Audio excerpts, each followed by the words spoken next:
Bapak Ibu saya ingatkan, buat apa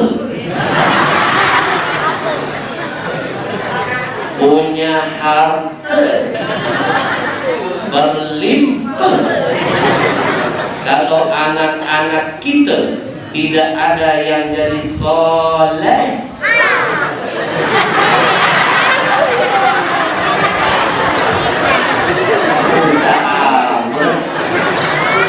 Jadi di sini rumusnya ya, ajarin saya ya. Berarti kalau orang Jakarta bilang kemana, di sini kemana. Kalau Jakarta bilang dia, di sini dia. Kalau Jakarta bilang dua, di sini dua. Kalau Jakarta bilang tiga, di sini pasti tiga. Kalau di Jakarta bilang satu, di sini satu.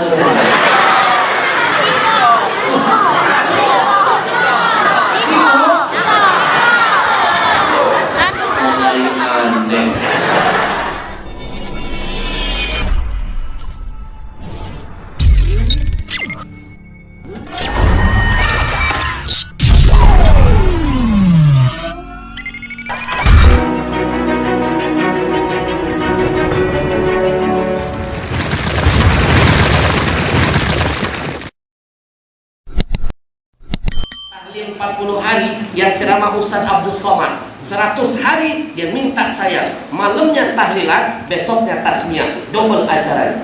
Karena saya bukan tipe penceramah yang mikirin bayaran, sedikit pun saya tidak pernah mikirin bayaran. Kenapa? Biarkan panitia memikirkan. Warahmatullahi wabarakatuh.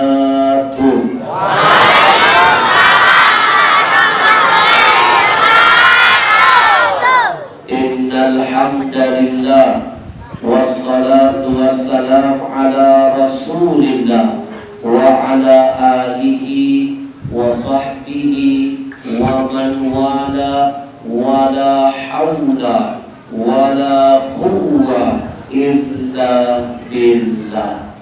Yang saya muliakan segenap para alim ulama, mohon maaf kalau saya tidak bisa memuliakan satu persatu. Percayalah, di hati saya ada rasa cinta, hormat untuk semuanya. Kita hantarkan dulu doa yang terindah untuk semua para ulama-ulama kita yang masih hidup. Mudah-mudahan Allah sehatkan badannya. Allah panjangkan umurnya. Allah kuatkan imannya. Allah jaga semangat istiqamahnya. Amin ya rabbal alamin. Malam ini saya titipkan ilmu pertama untuk semuanya. Jangan malas-malas menjawab amin, amin, amin. Setiap kali telinga kita mendengar ada doa kebaikan yang keluar dari mulut siapapun, ad-da'i wal mu'ammin syarikani fil ajar. Orang yang berdoa dan yang mengaminkan doa, dua-duanya akan dapat pahala yang sama dari Allah. Dua-duanya dapat berkah yang sama. Ketika yang berdoa, doanya diijabah Allah, maka yang mengaminkan doa dapat jatah yang sama. Terlambat. Tapi jangan lupa juga, jangan asal ngamin ke, tapi nggak paham apa yang dia sebut. Dalam beramal harus punya ilmu. Jangan asik ngamin ke, kecuali yang diaminkan sesuatu yang baik.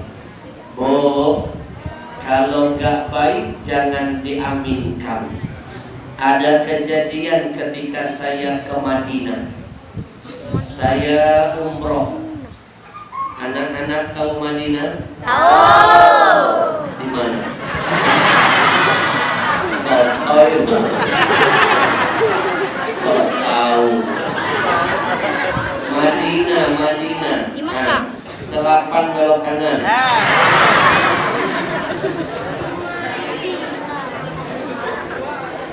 Ketika saya sholat di Masjid Nabawi Madinah, lagi khusyuk-khusyuknya saya sholat, tiba-tiba khusyuk saya terpecah, terganggu gara-gara ada jamaah di depan saya, handphonenya berdering, nyaring suaranya mengganggu konsentrasi saya.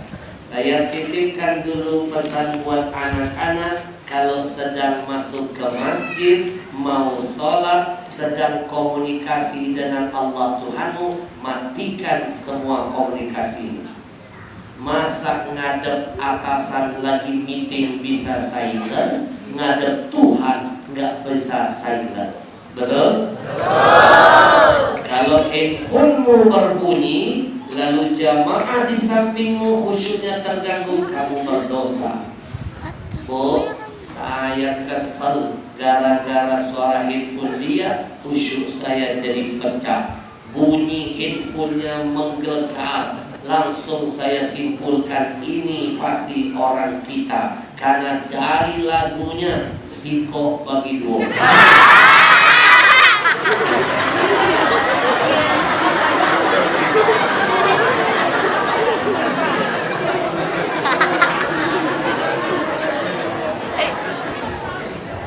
Saya pasang niat habis sholat, saya akan dekati, saya akan nasihati.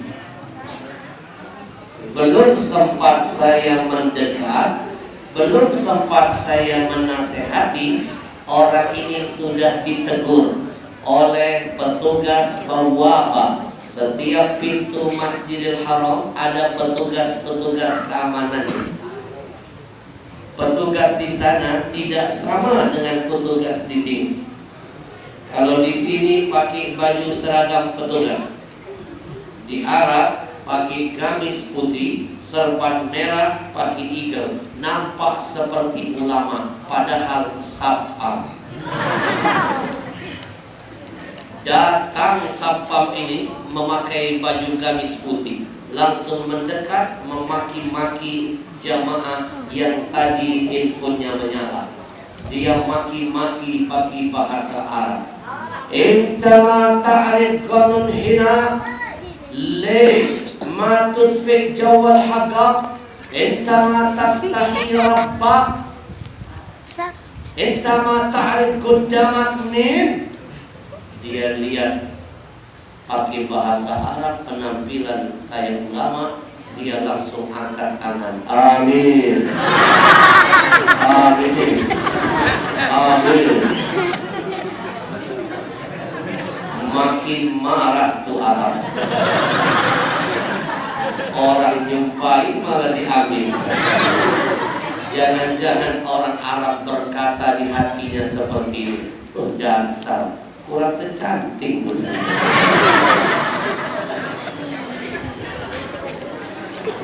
Makin kencang omongan orang Arab, makin marah dia, makin emosi. Shif'alak inta, shif'alak, shif'alak, inta ma fi mukh, inta ma fi mukh. Dasar kita gak punya otak kamu. Makin kencang marahnya, makin kencang aminnya. Amin. Amin. Kesal orang Arab, akhirnya dia mengalah orang Arab. Mengalah, dia tinggalkan orang kita ini. Sudah orang Arab pergi, dengan kebodohannya dia malah pergi lalu berkata Al-Fatihah.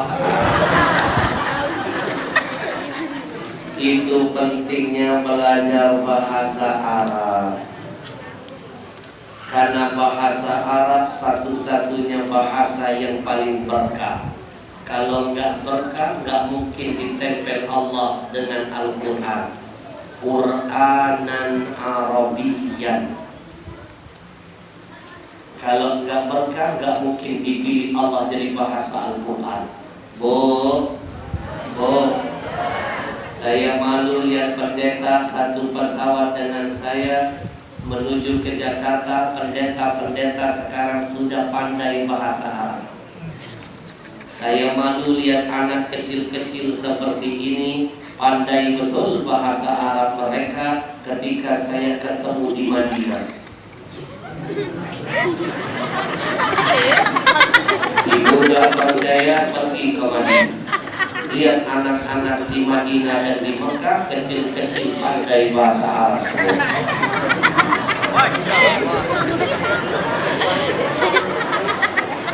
Belum? Belum?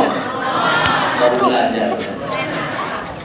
Bapak Ibu yang saya muliakan, sekali lagi kita doakan semua ulama-ulama kita Allah lindungi dari berbagai macam fitnah dunia. Amin ya Rabbal alamin. Izinkan saya mengucapkan ribuan terima kasih kepada Kepala Desa Petali Bapak Afri Sardi, Bapak KUA P2UKD Bapak Mulyadi Rengan, Ketua Masjid Bapak Sukarmin, yang menjadi wasilah hari ini Ustadz Ali, dan semua yang terlibat hari ini yang mengizinkan, memudahkan, membantu, memfasilitasi, ikut memeriahkan, termasuk kita semua yang hadir malam ini. Kita minta kepada Allah agar setiap kedip mata, hembusan napas, tetesan keringat, langkah kaki, semuanya dicatat nilainya jihad nanti di hadapan Allah. Amin. Biar makin berkah perjumpaan malam ini, kita bersalawat dulu kepada Rasul. Satu kali beristighfar hanya satu dosa dihapuskan. Satu kali kita bersalawat 10 dosa dihapuskan, 10 pahala ditambahkan, 10 derajat dinaikkan. Sallallahu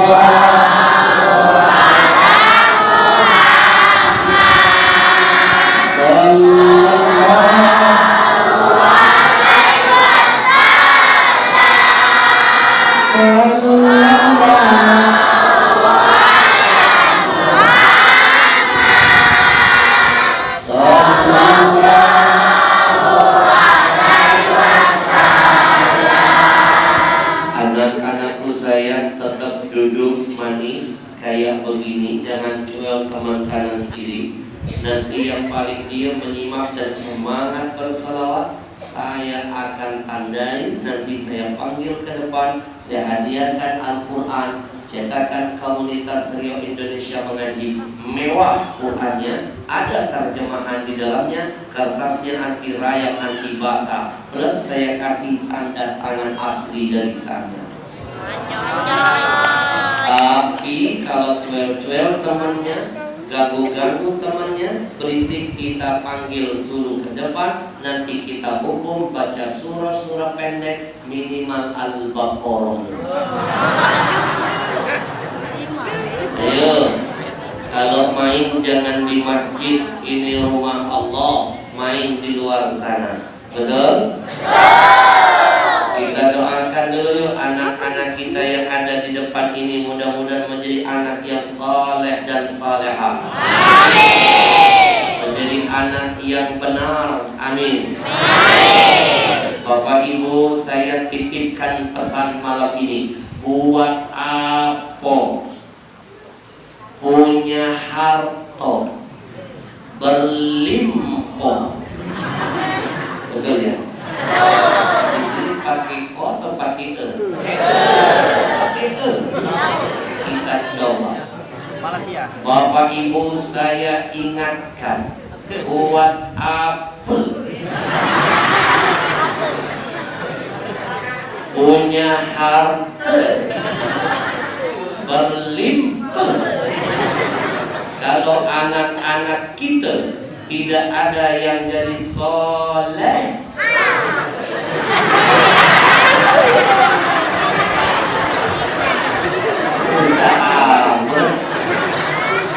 Jadi di sini rumusnya E ya. Ajarin saya ya. Berarti kalau orang Jakarta bilang kemana, di sini kemana. Kalau Jakarta bilang dia, di sini dia. Kalau Jakarta bilang dua, di sini dua. Kalau Jakarta bilang tiga, di sini pasti tiga. Kalau di Jakarta bilang satu, di sini satu.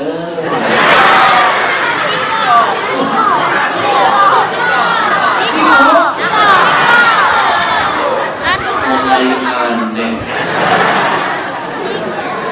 Tidak nyambung. Buat apa punya harta berlimpah ruah kalau anak tidak ada yang jadi soleh dan soleha? Betul? Betul? Betul. Lebih baik kita tidak usah punya apa-apa, asal ada anak kita yang jadi soleh dan soleha. Benar? Karena anak yang soleh dan soleha akan jadi harta yang tidak ternilai dunia sampai akhirat kita. Lama-lama sariawan. Kalau boleh saya jujur, demi Allah, Indonesia saat ini sedang dilanda krisis anak soleh. Banyak kacang lupa dengan kulitnya. Banyak anak jadi majikan bagi ayah ibunya. Pendek kata, banyak anak durhaka dengan orang tuanya. Saya sudah keliling Indonesia. Saya sudah pergi tausiah dari Sabang sampai Merauke sana. Semua tempat sudah saya masuki. Mulai dari desa, masuk desa, keluar desa, pernah. Saya merasa jadi orang desa. Masuk kampung, keluar kampung, pernah. Saya merasa jadi orang kampung. Masuk hutan, keluar hutan, saya merasa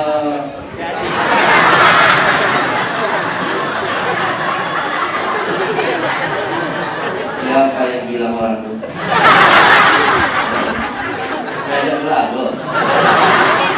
Ini saya sadukan dengan Ferdi Sambo.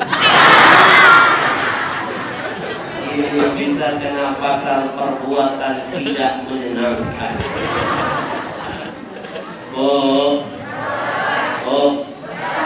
Kalau Allah ingin menghinakan hambanya, hanya dalam hitungan sesaat saja. Betul? Betul? Jadikan ini pelajaran. Jadikan pelajaran. Jadikan ini pelajaran bahwa Allah tidak tidur. Semua kezaliman, semua kejahatan pasti akan ada balasan. Betul? Gara-gara Sambo Indonesia jadi geger. Tapi untung ada saudara kembarnya sudah meminta maaf secara tertulis. Maafkan saudara saya Sambo yang bikin gaduh Indonesia. Tanda Rambo.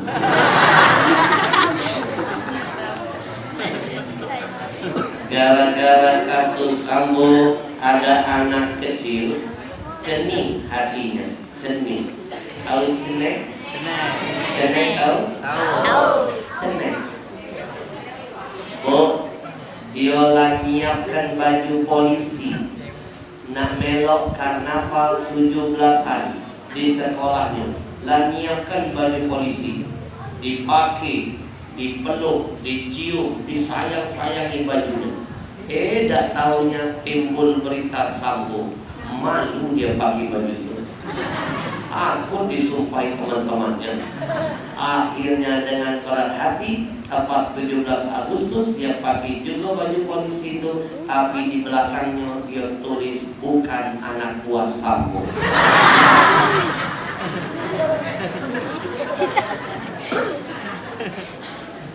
Kalau ada polisi yang bejat, itu oknumnya bukan Polri-nya. Saya masih husnudzon, yakin dan berharap masih banyak polisi-polisi yang soleh lainnya. Kalau ada tentara yang bejat, jangan bilang TNI-nya, itu oknumnya. Masih banyak TNI yang beriman. Kalau ada ada ustadz yang bejat, jangan katakan ustadznya, itu hanya oknumnya. Kalau ada yang jadi teroris, tolong katakan kepada mereka, bukan Islamnya, itu oknumnya. Takbir! Sallallahu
saya sudah keliling Indonesia, macam-macam wajah-wajah anak-anak yang pernah saya temui.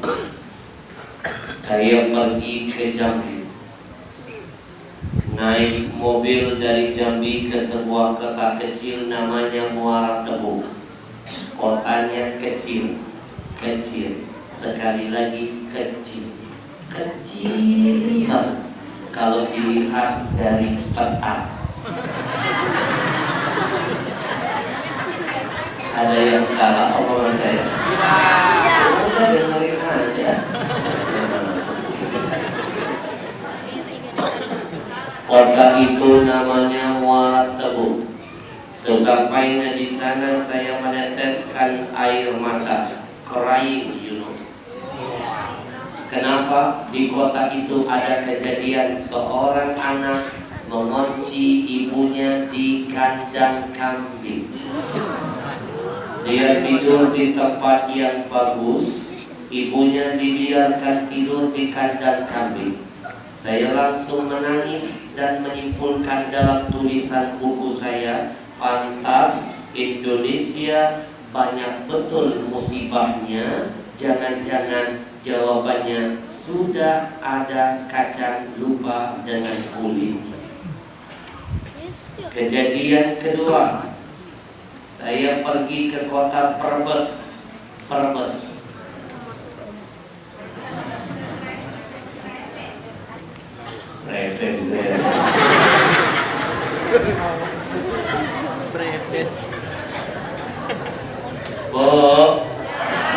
Sesampainya di kota Brebes ada kejadian seorang anak usia baru 12 tahun mukulin ibu kandungnya sampai babak belur hanya karena perkara sepele. Ibunya terlambat menghantarkan makanan untuknya. Tidak hanya sampai di situ, dia ambil gantungan baju, dia pukul-pukul ibunya, sobek bibir ibunya. Saya kembali menyimpulkan dalam tulisan buku saya, pantas Indonesia banyak betul malapetakannya. Jangan-jangan penyebabnya sudah ada anak jadi majikan bagi ayah ibunya. Bu, ibu pasti belum pernah melihat ada kasus seorang anak membakar ayahnya hidup-hidup. Itu kejadiannya di depan mata saya. Di depan mata saya. Anak muda kesel dengan ayahnya karena ayahnya sering negur dia untuk sholat, marah, dia bakar ayahnya ketika sedang tidur. Ini kejadiannya di depan mata saya, di depan mata saya, sekali lagi di depan mata saya. Saya kan lagi buka TV, ada berita itu.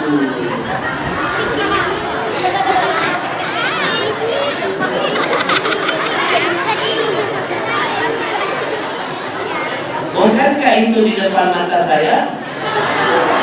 Udah dengerin aja. Unit teknik keramat terbaru. Bahkan ada cerita yang sangat memalukan dan memilukan. Kejadiannya di Jawa. Kami mendapatkan kisah ada seorang ibu yang sudah tua, janda, wanita salehah, tapi masih mau bekerja demi mencari sesuap nasi bagi anak-anaknya. Kerja jadi apa? Jadi kuli sawah. Panas terik matahari menyengat ia tahankan demi anak-anaknya. Tapi sayang seribu sayang, tidak ada seorang anaknya yang mau membantu jihad ibunya. Ketika ibunya tengah bertani, tiba-tiba masuk salah seorang anak laki-lakinya, membawa parang di tangannya, memaksa minta uang 500.000 dari sang ibu. Ibunya nggak punya uang, dia kejar ibunya pakai parang.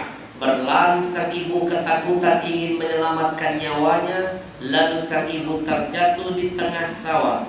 Apa yang terjadi? Dia tebas leher ibunya. Terbisa kepala dengan lehernya hanya gara-gara uang senilai 500.000 saja. Saya makin mantap menyimpulkan dalam tulisan buku saya, pantas Indonesia ini banyak bencana, musibah, malapetaka, mulai dari tsunami, banjir bandang, tanah longsor, gunung meletus, gempa bumi, angin puting beliung, likuifaksi. Jangan-jangan faktor penyebabnya sudah banyak anak durhaka dengan ayah ibunya. Benar? Benar. Bapak Ibu, sampai detik ini saya Ahmad Al-Habsyi belum pernah membaca dalam Al-Quran ada satu ayat menyebutkan. Saya belum pernah membaca dalam kitab hadis manapun ada satu riwayat menyampaikan bahwa ada anak setan tega membunuh ibunya. Sebejat-bejat anak setan, sejahat-jahat anak setan, jangankan menyembelih leher ibunya, durhaka saja tidak ada riwayatnya. Tapi anak manusia, jangankan durhaka, membunuh pun ada. Jangan-jangan manusia sekarang lebih gila daripada setan. Jangan-jangan setan di luar sana sudah takut lihat gerak-gerik manusia. Jangan-jangan saking takutnya setan lihat manusia, setan sudah berdoa begini kepada Allah, ya Allah, aku berlindung dari godaan manusia. Istighfar kepada Allah. Astagfirullah.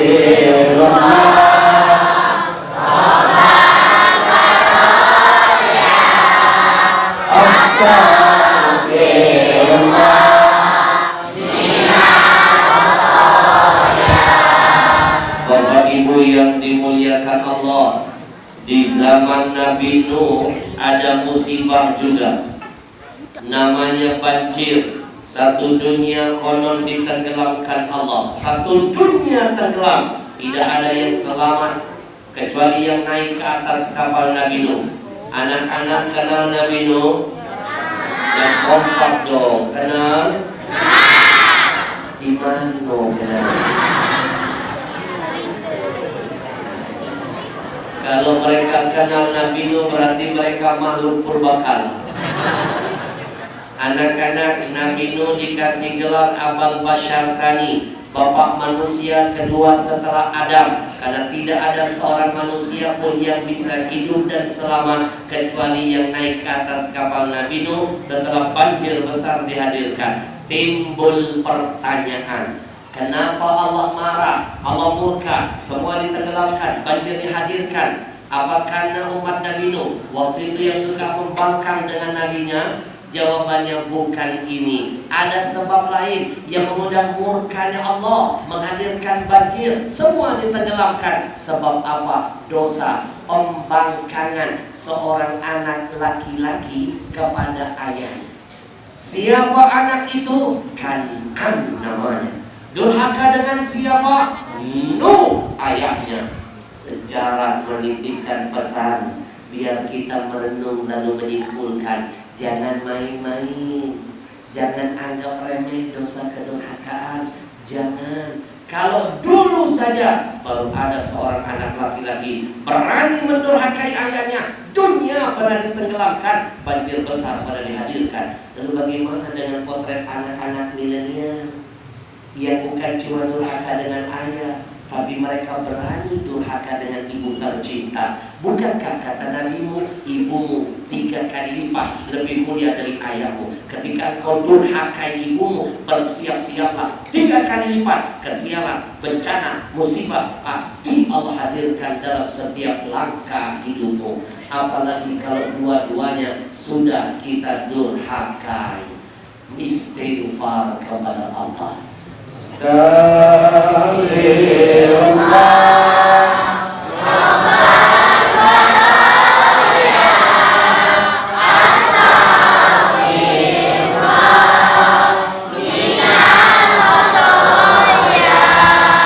Ibu 3 kali lipat lebih mulia dari ayah. Bu, dulu ada seorang sahabat datang bertanya, "Ya Rasul, iya, saya punya ayah, terus saya juga punya ibu. Lalu mana yang harus lebih dahulu saya muliakan?" Ibumu. Yang kedua ya Rasul, masih ibumu. Yang ketiga siapa ya Rasul? Tetap ibumu. Yang keempat siapa ya Rasul? Baru ayahmu. 3 berbanding 1. Tolong ibu-ibu jawab yang kompak biar laki-laki sadar kemuliaan ibunya. Jawab yang kompak biar mereka sadar kemuliaan kaum ibu. Siap? Dengarkan baik-baik. Yang tadi disebut Nabi 3 kali siapa? Ibu. Dengarkan. Ini yang memuliakan mereka bukan saya, Rasul. Lebih kompak. Yang merah wajah mereka. Yang tadi disebut Nabi 3 kali siapa? Ibu. Lebih keras. Yang 3 kali tadi siapa? Yang tadi disebut Nabi cuma 1 kali siapa? Berarti mereka sedang ngizinin 1 ayat 3.000. Senjata makan tulang.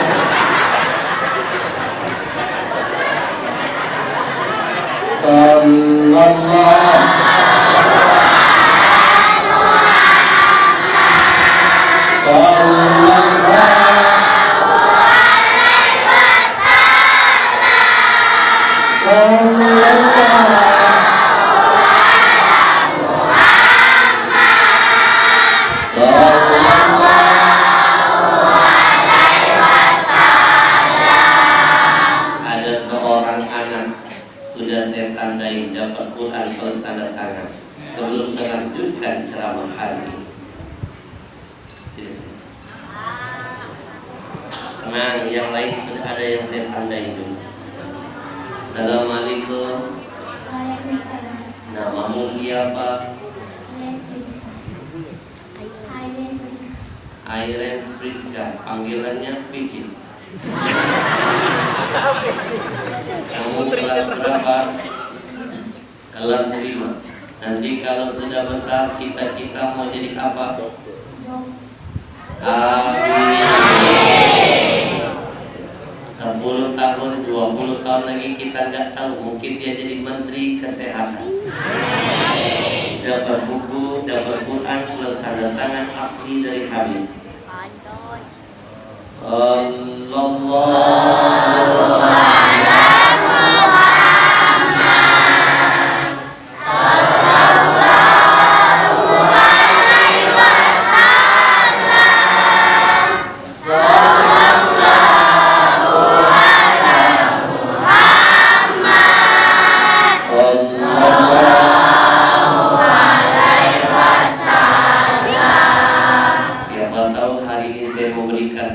kepada dia. 10 tahun lagi dia jadi dokter yang hafal Quran. Amin. Setiap kali nanti pasien datang dia periksa, Kalau dokter lain ngasih resep obat, kalau dia ada tambahan.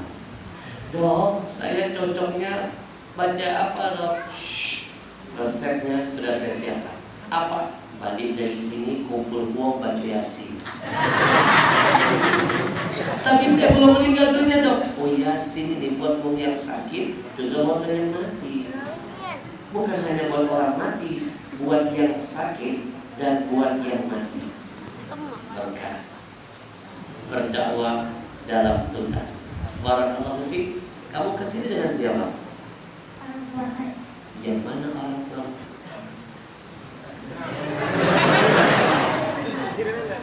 Tegak. Ibu boleh berdiri? Diri. Hari ini kamu sudah membahagiakan ibu. Kamu sayang dengan ibu? Sayang. Sini. Kamu sayang dengan ibu? Jujur, pernah nggak punya salah dengan ibu? Pernah nggak punya dosa dengan ibu? Kamu menyesal? Nanti kamu peluk, kamu minta maaf sebelum nanti jenazahnya ada di hadapan. Kita akan sadar orang tua kita mahal kalau nanti sudah jenazahnya ada di depan kita. Baru nyesel. Jadi anak terbaik, anak solehah bikin bangga dan dunia akhirat. Siap? Barakallahu. Allah sayang. Saya melihat tetesan air mata. Ini saya yakin insyaallah dari anak yang berkah. Amin. Sallallahu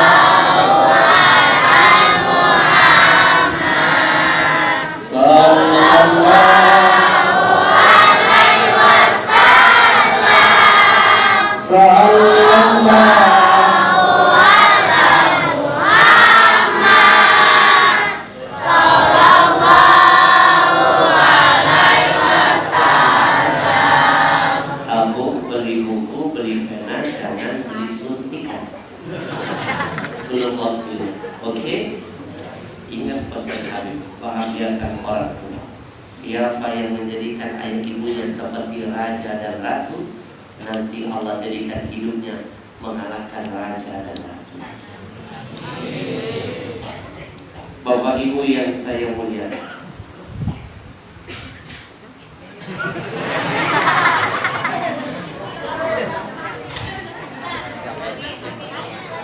kenapa ya setiap kali kalau saya lihat jam tangan, ibu-ibu suka marah?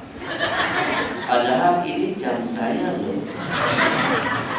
Saya mau tanya dulu dengan DKM masjid, apakah di masjid ini penceramahnya nggak boleh lihat jam tangan? Boleh. Kalau ada penceramah siapapun dia baru mulai ceramah suka lihat jam tangan, jangan marah. Itu hanya teknik ceramah saja. Sebenarnya dia lagi mikir abis ini mau ngomong apa. Lanjut. Yang semangat dong, biar saya tambah semangat. Lanjut. Tenang, ini baru pembukaan.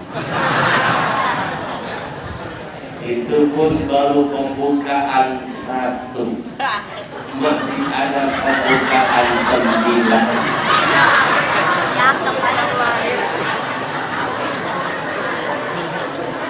Ngomong-ngomong yang hadir malam ini, adakah ibu hamil? Angkat tangan biar kita doakan. Ada yang hamil, angkat tangan. Masya Allah. Kita doakan yuk, mudah-mudahan Allah jaga kesehatannya, Allah jaga kandungannya, memudahkan proses persalinannya, lahir anak yang saleh dan salehah baginya. Ngomong-ngomong, anak berapa? Kedua, doyan itu. Berapa bulannya? 9. Udah detik-detiknya. Laki atau perempuan? Perempuan. Mau nggak saya kasih nama yang cantik? Namanya artinya dalam bahasa Indonesia anugerah terindah dari Allah. Wow. Kayak dia amin. Bahasa Arabnya Atiyatul Haniyah. Keren kan? Bisa dipanggil Atiyah, bisa dipanggil Haniyah. Tapi jangan tambahkan al-habsyi ujung. Nanti jamaah curiga. Enak di dia, nggak enak di saya. Atiyatul Haniyah. Atiyatul Haniyah. Anugerah terindah dari Allah. Hadiyatul Haniyah. Kalau laki-laki disunahkan awal namanya kasih dua simbol. Ma'ubidah, ada simbol penghambaan Abdul, atau Mahumida, pemujaan Ahmad atau Muhammad. Berkah insyaallah. Sallallahu ala Muhammad. Sallallahu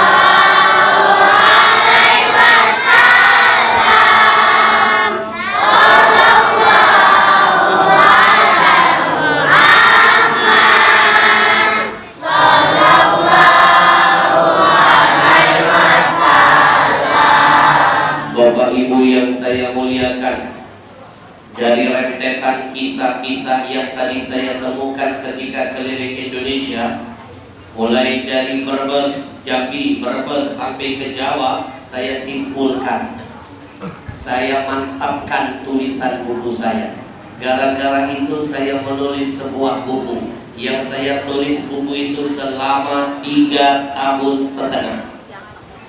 Nulisnya sambil nangis-nangis. Saya yakin kalau baca buku karangan saya, nangis terseduh-seduh, ingat dosa kepada ayah ibu, nangis.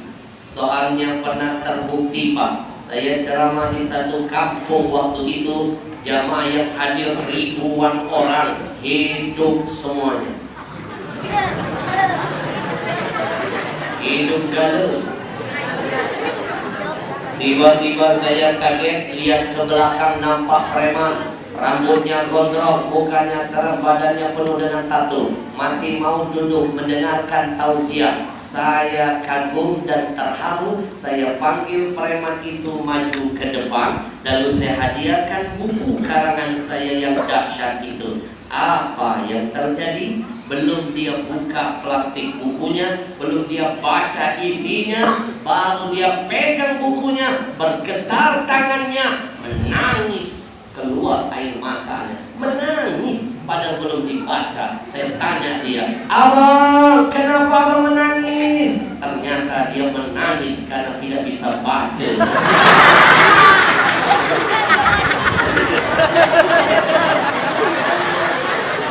Saya sudah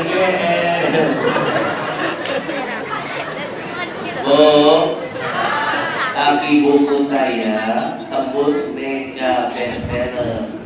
Kalau bestseller cuma 10.000 terjual, buku saya mega bestseller. Ratusan ribu terjual, hampir 1 juta. Maka dipilih jadi film layar lebar dakwah pertama saya.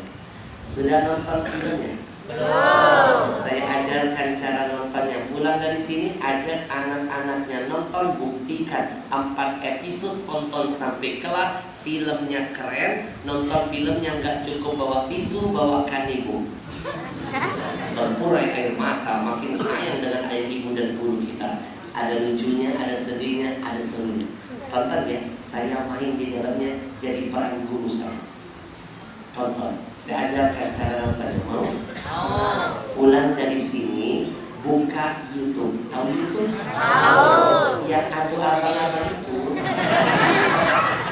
Ibu-ibu tahu YouTube? Tahu. Nah, yang punya handphone saya ajarin caranya biar pulang langsung dibuka. YouTube. YouTube. Nenek-nenek, YouTube. Kemarin ada nenek-nenek, saya tanya, "Nenek tahu YouTube?" Si nenek menjawab, "Jangan ke YouTube, TikTok aku main." Ternyata sama nenek Linca. Oh, buka YouTube. YouTube, ketik di atasnya pencariannya Gencar TV. Gencar TV, gerakan cinta orang tua yang sedang kami bentuk, Gencar TV.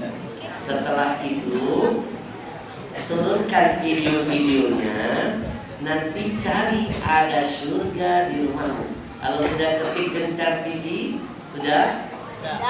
Nanti turunin cari video-videonya, judulnya Ada Surga di Rumahmu. Ada? Iya, nonton dari yang 1, part 1, part 2, part 3, part 4. Buktikan film saya. Saya pastikan keren film. Keren banget. Pakai bahasa Palembang. Cari yang Ada Surga di Rumahmu judulnya. Syutingnya di Palembang, ngangkat wong Palembang, penonton terbanyak se-Indonesia, Wong Kito Hilo.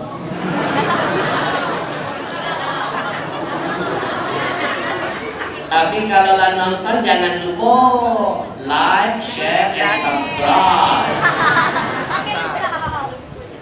Pakai lonceng. Kalau tidak pacak melakukan kebaikan, maaf, kalau tidak pacak jadi wong baik, paling tidak membantu kebaikan dilakukan wong baik tersebar, pahalanya sama.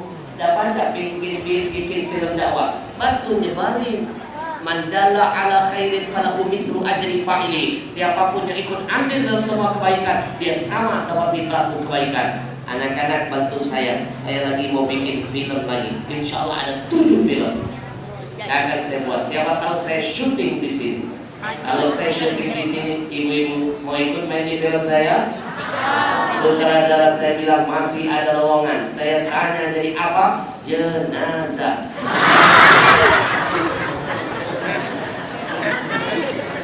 Oh, 3 tahun setengah saya nulis buku. Judulnya Ada Surga di Rumahmu.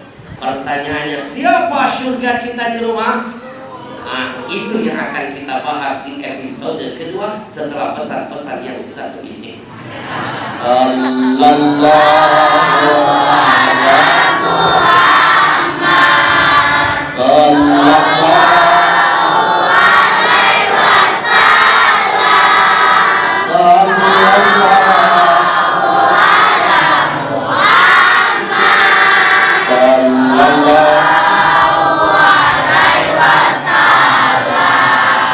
Izinkan saya mengucapkan ribuan terima kasih dulu sebelum saya masuk ke episode kedua.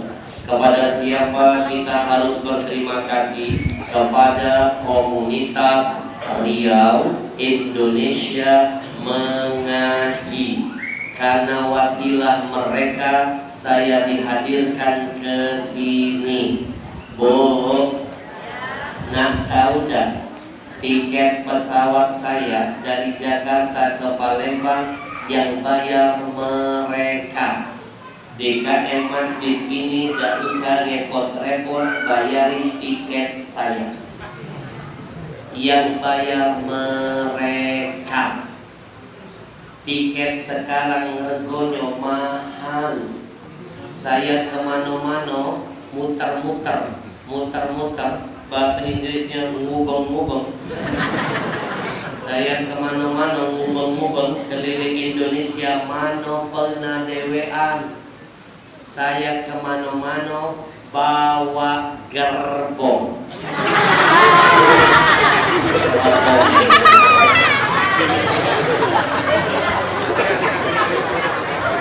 Saya bawa asisten saya.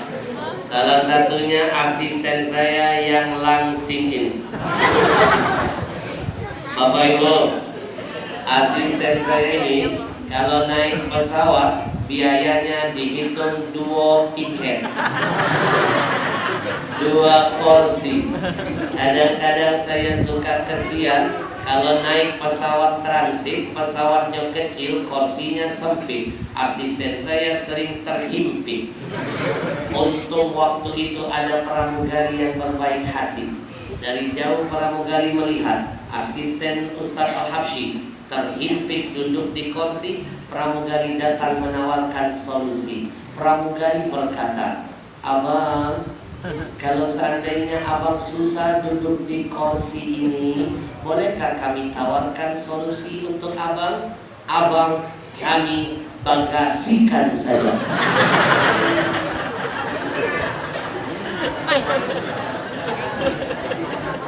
Ternyata asisten saya lebih cerdas dari pramugari. Dia jawab omongan pramugari dengan meminjam bahasa iklan rokok yang lagi ngetop di TV. Apa kata asisten saya? Solusi buat lo, masalah buat gue. Ibu, asisten saya ini memang nampak badannya gemuk, tapi saya yakin dan percaya dosonyo kurus. Ayo, lebih baik mana? Badan gemuk dosa kurus atau badan kurus dosa gemuk? Cak mano dak kurus dosanya, cak mano dak kurus. Tiap hari melok saya kemana-mana, tiap hari nempel, tiap hari. Saya tiap hari ikut saya masuk ke tempat yang baik. Mana pernah saya bawa ke diskotik. Malam ini saya bawa ke masjid. Bukankah masjid tempat yang baik? Kata Nabi, khairul bilad masajiduha, sebaik-baik tempat adalah masjid. Wa asyarruha aswaquha, seburuk-buruk tempat adalah pasar. Saya bawa malam ini ke masjid, aku udah rontok dosanya. Saya duduk di sini, dia terdede di sana. Mantap. Cak mano dak kurus dosanya. Tiap hari saya ajak melakukan kebaikan, hadir majelis taklim, ikut salawatan, ikut zikiran. Bukankah kata Allah dalam Quran, innal hasanat yudhibnas sayyi'at, kebaikan menghapus semua keburukan. Bapak Ibu, kalau ingin dosa masa lalu dihapuskan Allah, gampang. Satu, banyak-banyak duduk di tempat yang baik. Dua, banyak-banyak nyari kawan yang baik. Tiga, jangan sungkan-sungkan melakukan kebaikan, karena semua itu akan jadi penghapus keburukan, insya Allah. Sekali lagi, anak-anak, tiket pesawat Habib dan rombongan yang bayar komunitas Riau Indonesia Mengaji. Hotel, penginapan yang bayar mereka. Di kain masjid gak usah repot-repot, bayarin hotel, gak usah. Mobil yang nyanterin buat saya kemana-mana mereka dibayar tiap hari. Panitia tidak usah repot-repot nyiapin mobil. Makan minum siang malam pagi yang bayar mereka. Biaya makan saya saja mahal, apalagi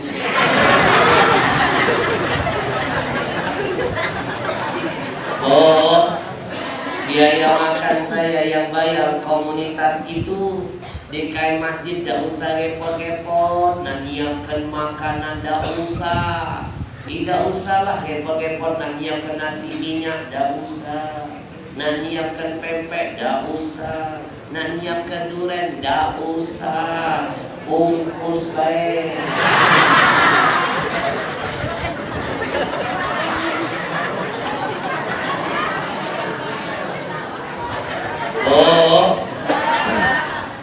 Istilah kate, ini bahasa yang lagi viral. Istilah kate, ente kadang-kadang. Istilah kate malam ini saya dihadirkan di sini gratisan buat semuanya. Fabi ayyi ala'i rabbikuma. Nikmat apa lagi yang kita dustakan? Saya dihadirkan gratisan. Panitia tidak bayar tiket, tidak bayar hotel, tidak keluarin biaya. Tanya di kain masjid, tidak ada persyaratan apapun. Bahkan tidak usah malam ini ngasih saya sesen pun, tidak usah. Siapa bilang transfer aja? Kalau tidak ujung-ujungi transfer. Tano di kain masjid 1 sen, tidak usah ngasih saya. Cukup bantu jihad anak-anak muda ini, bantu jihad mereka. Bu, malam ini saya dihadirkan gratisan. Ruginya yang gak galak datang malam ini rugi. Belum tentu sejarah ini bisa terulang kedua kali. Belum tentu bisa mendatangkan saya lagi. Bu, kalau kebaikan pacak digawi ke sekarang, jangan ngomong besok. Belum tentu besok panjang umur. Kebaikan bisa dilakukan Betul? Bu, kita tidak tahu, mungkin ini jatah duduk kita terakhir. Kita tidak tahu. Kita tidak tahu. Kalau saya lihat dari sini sepertinya tidak lama lagi. Tidak lama lagi selesai. Bu, kita udah tahu mungkin ini jatah kebaikan kita terakhir. Balik dari sini tidur, wong lain bangun, besok kita dewek yang tidur selama-lamanya. Jangan main-main. Ajal itu misterius problem. Tak kata yang tahu siapa yang duluan, siapa yang belakangan. Dari yang hadir malam ini, nah, yang hadir malam ini, adakah yang sudah dapat kiriman WA bocoran dari malaikat maut? Betul? Berarti siapapun pacak duluan, siapapun pacak belakangan. Mungkin ibu-ibu duluan, saya belakangan. Atau sebaliknya, biar adil. Saya belakangan, ibu-ibu duluan. Sama baik. Oh, kullu nafsin dha'iqatul. Semua yang bernyawa pasti. Ada lagu religi karangan Ustaz Jadi Sulaiman. Orang kaya mati, orang miskin mati, raja-raja mati, raja-raja mati, Pak Kades mati.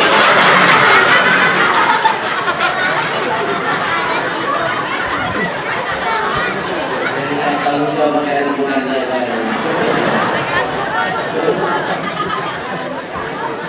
Jangan kayak kemarin di satu pengajian, Pak Kades teriak mati, ternyata yang lebih kenceng teriak ini loh.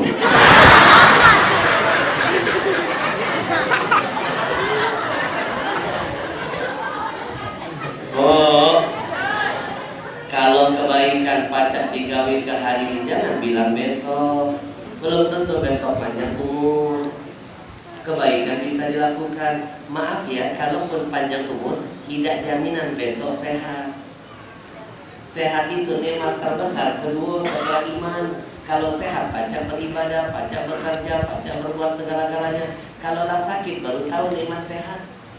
Jangan main-main. Berapa banyak wong yang terdede di rumah sakit, nah terdede.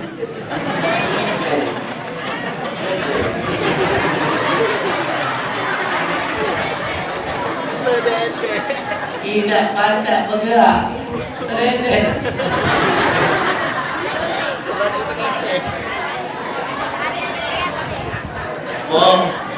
Mulutnya yang bunyi, badannya tidak baca bergerak, terdede.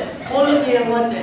Ya Allah, aku pengen niat ya Allah ke masjid, aku pengen niat ke masjid, aku pengen hadir pengajian, aku pengen ya Allah. Atau malaikat, oi mangcek kemarin kau mano. Pengen giliran badan sehat, nyingok masjid melengos. Betul. Giliran waktu hidup tak pernah ke masjid, waktu mati nak disolat ke masjid. Betul. Waktu hidup tak pernah nyelip masjid. Giliran mati minta disolatkan di masjid. Itu sama saja orang yang nggak tahu diri dengan Allah, nggak tahu diri. Macam mana ya? Gimana ya? Maafkanlah, saya kan lama di Jakarta, jangan balik ke Palembang, jangan tercampur. Kaldukin, kaget aja, basing saja, nggak kadang. Bu, nggak tahu diri namanya. Ibadah malas. Rezeki Allah dimakan terus. Tobat dah galak. Maksiatlah khotam dulu. Kaget berdoa paling panjang mintanya. Cakiyayaan. Ya Allah, matikanlah aku ni husnul khatimah. Malaikat, kawan kawan ni. Matikan aku husnul khatimah ya Allah. Nanti bangunkan aku. Bangkitkan aku bersama Rasulullah. Kalau baca masukkan aku duluan. Kata malaikat, oi sini kau berempat. Sudah berkacau. Betul. Jadi maklum tahu diri. Jangan mimpi permintaan mau dipenuhi kalau hak Allah tidak dicukupi. Itulah makna ayat iyyaka na'budu wa iyyaka nasta'in. Kepadamu kami menyembah, kepadamu kami meminta. Mimpi permintaan akan dituruti kalau iyyaka na'budu tidak kita sempurnakan. Iyyaka na'budu wa iyyaka nasta'in. Itu rumus kalau ingin sukses dunia akhirat. Insyaallah. Oh, ibu gininya nyanda datang mana rugi. Rugi. Belum tentu bisa melihat saya live begitu. Mungkin selama ini kan ibu cuma lihat saya di TV. Sebenarnya saya juga sering lihat ibu dari TV. Rugi yang gak mau datang rugi. Maaf loh, maaf ya. Kalau seandainya masjid ini, desa ini, nak ngundang saya pribadi, saya pastikan mahal.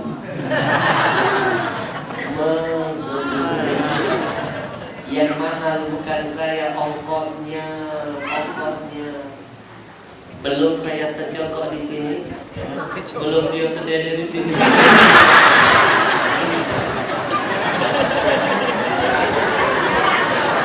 Karena ada dia pasti ada saya. Mana mungkin ada dia tanpa saya? Betul?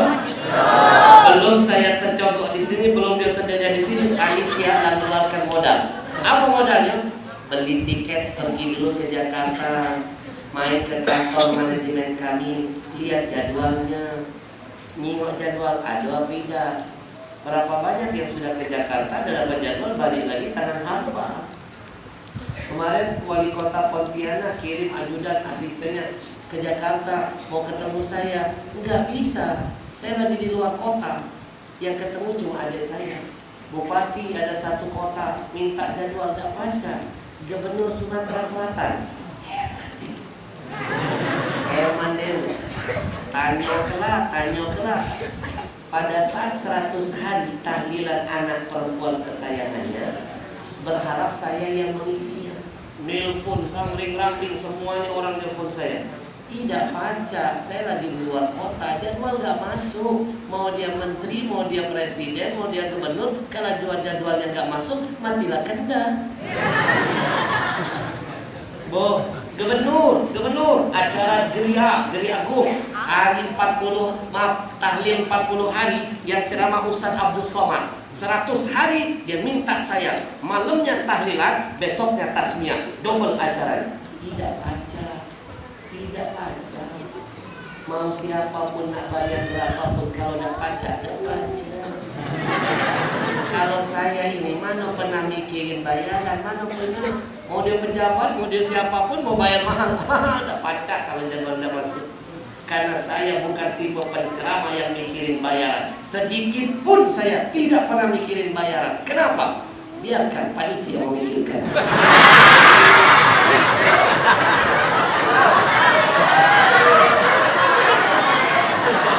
Bagi-bagi tugas. Tugas saya apa? Ceramah dong. Tugas saya undang, mikirlah.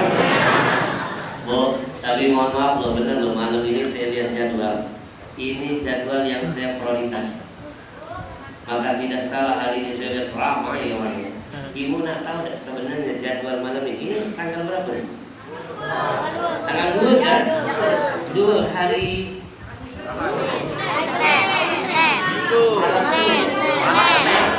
tanggal 2 Oktober sebenarnya malam ini ada acara di Istana Presiden, tapi saya memilih desa ini.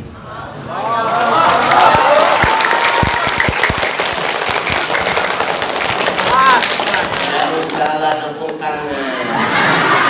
Kisah doa aku jadi udah.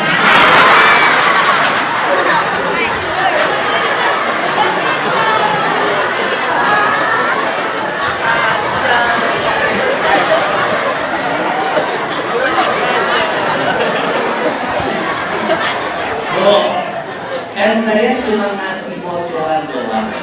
Yang namanya istana saban malam ada acara, tapi saya tidak diundang. Ada yang salah dari ngomong saya? Bu, Ugi yang gagal datang Ugi.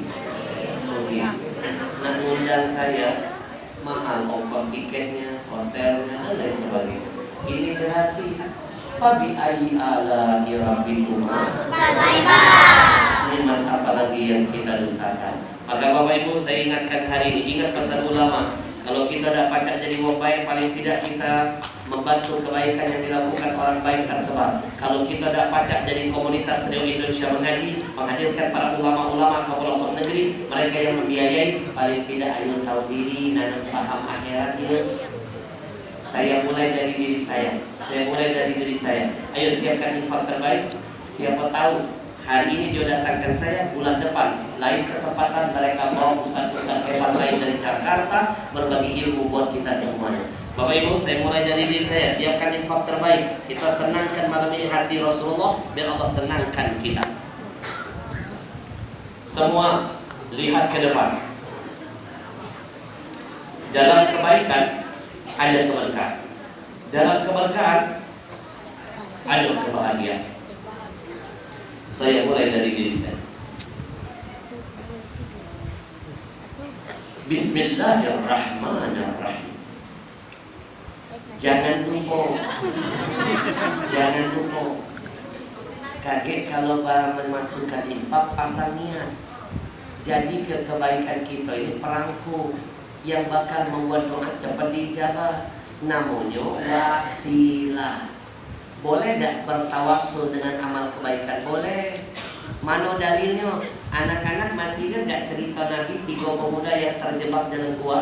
Kenapa mereka tiga-tiganya diselamatkan dari kematian dalam gua? Kenapa doa mereka cepat betul diijabah? Masing-masing nyebut-nyebut kebaikan mereka sebelumnya. Gara-gara menyebut kebaikan, pintu gua terbuka. Itu namanya wasilah. Sayang kalau berbuat baik tidak nyebut-nyebut di hadapan Allah, jadikan wasilah. Contoh. Nah, saya contoh. Lihat dulu.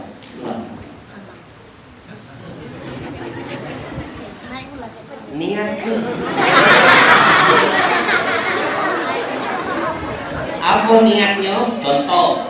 Ya Allah, kalau seandainya dari infak ini ada pahalanya, ada keberkahannya, ada kebaikannya, aku bertawasul dengan itu semua. Tolong ya Allah, berkahi hartaku, berkahi usahaku, jadikan anak-anakku menjadi anak yang saleh dan salehah ya Allah. Macam itu berkah buktilah. Saya mulai dari diri saya. Ada yang ngotot, naik gula ini. Bismillahirrahmanirrahim. Niat ke?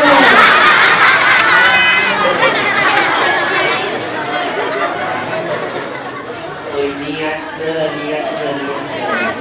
Apa niatnya? Ya Allah, aku dulu pengen jadi ulama ya Allah. Cuma aku dah sempat.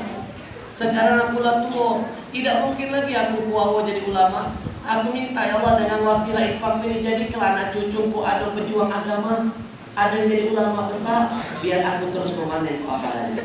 Begitu berkah. Saya mulai dari diri saya.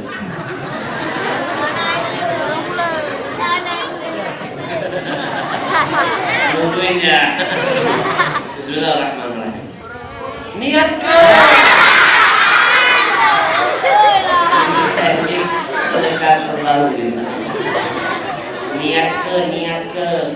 Apa lagi niatnya Ustaz? Contoh, ya Allah, aku dulu itu pengennya dari penghafal Quran, cuma caknya gagal. Dan sekarang dah tua, dah baca lagi aku nak hafal. Ya Allah, jangankan hafal surah-surah, nama cucu lagi lupa. Tapi Allah, lewat infak ini, jadi ke anak cucuku ada yang jadi penghafal Quran ini. Berkah, buktilah berkah. Saya mulai jadi diri saya. Siapkan infak terbaik. Senangkan hati Rasulullah.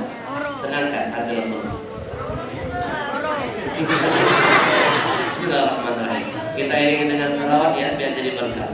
Allah